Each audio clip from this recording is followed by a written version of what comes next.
The Ghost of Mrs. Wells. In the early days of the college, Henry Wells was having an affair with a young woman of Pettibone House. Some people have it that his mistress was Mrs. Pettibone, others that the lady in question was a secretary who was boarding there. Whoever she was, Mrs. Wells discovered the affair, and one dark night she slipped out of Glen Park across the bridge and struck out towards Pettibone. She came upon her husband's mistress at their place of assignation, and with the knife she brought for the purpose, she viciously stabbed the woman to death. Beware of dark nights if you cross the bridge in front of Glen Park. If you are on the bridge and one of the lights goes out, don't look back, for you may see the ghost of Mrs. Wells with wrath in her eye and a knife in her hand, seeking the woman with whom her husband betrayed her. She might mistake you for her victim. The security guard, Max.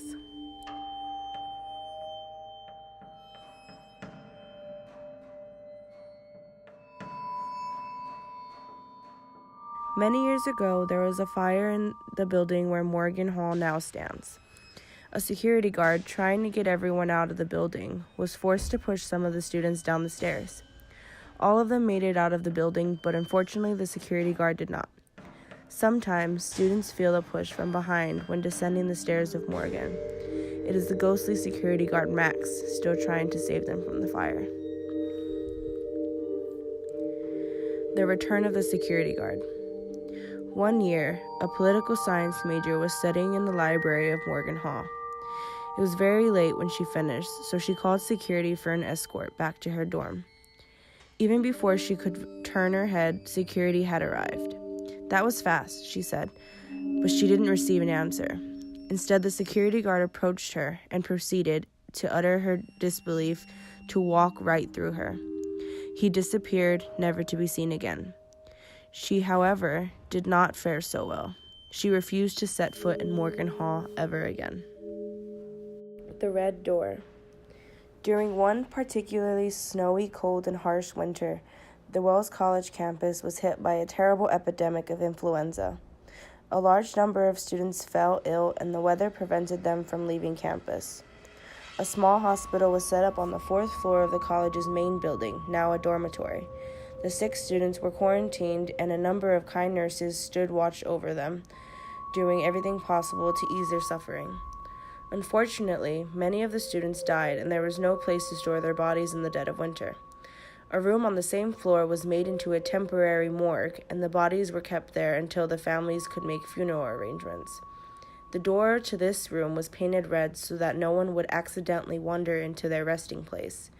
After the epidemic, the door was repainted, and the 4th floor was made habitable again.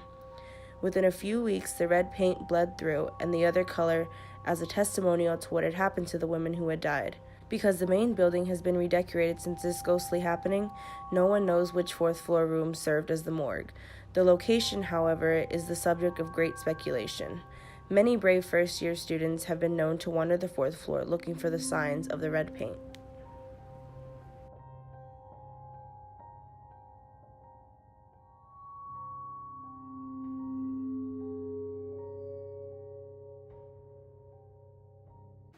Hi, my name's Jenna, and I'm here with Gabby and Dana, and they live in room 405 in Maine.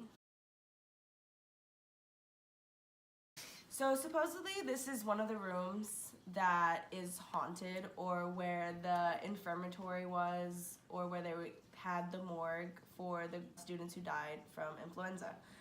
I just wanted to ask y'all if y'all have any experiences with any type of spirits, ghosts, anything. There was one time we were hanging out one night and we were just sitting on the bed, and I think we were sitting kind of like this, and we were just talking, and we kind of stopped for a second, and we saw something shoot across the floor.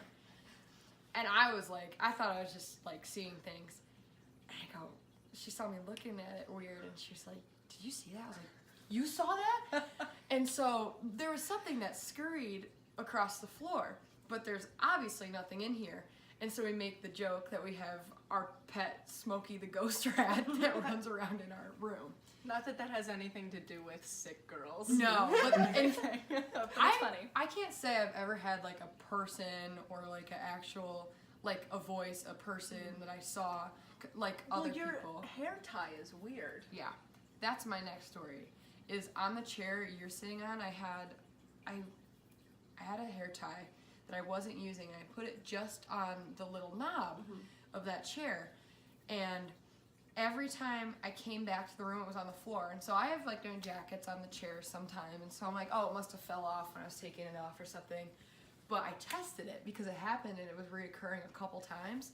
And so I would leave the chair was empty. I just put the hair tie itself on, and I would wake up and it's in like just this general facility. It wasn't anywhere else in the room. It was just right there. And every time it would be taken off. It's like they were just screwing with me or just being kind of pesky. There's no way for it to like fall. No, because if you even look at the knob of the chair, it's pretty deep. My experiences, people, have been, most of them were before you even got here. So I was living here over the summer, and then they said all of the summer housing people had to move into their housing assignments like 2 weeks before school started. So I was here for about a week alone before you came for orientation, and I kept hearing like whispers and people whispering my voice, and the room Your voice. whispering my voice, whispering my name. And the room just felt so strange. Like it was not comfortable to be in this room or to sleep in this room the first week. And then when you got here, it was automatically better. I would hear like, And do y'all believe in the story? Like, do y'all think it's an actual thing? I believe in it. that our room That is that there's spirits or it's haunted. just here. I think that I have to believe because I live here and that makes it fun. And if I didn't, then like, it'd be boring. That's true. I always had, like, even before I came to school, I've always kind of believed in the spirit world. Like, that's just kind of my mindset. It makes sense to me. I think it's interesting. And so I always had that, but I never experienced anything personally. The stories afterwards, I think, are just, they make sense. I totally believe that this would be the room where the infirmatory was. I want to know what exactly happened in here. Okay. Well, thank you very much. It was nice talking to y'all.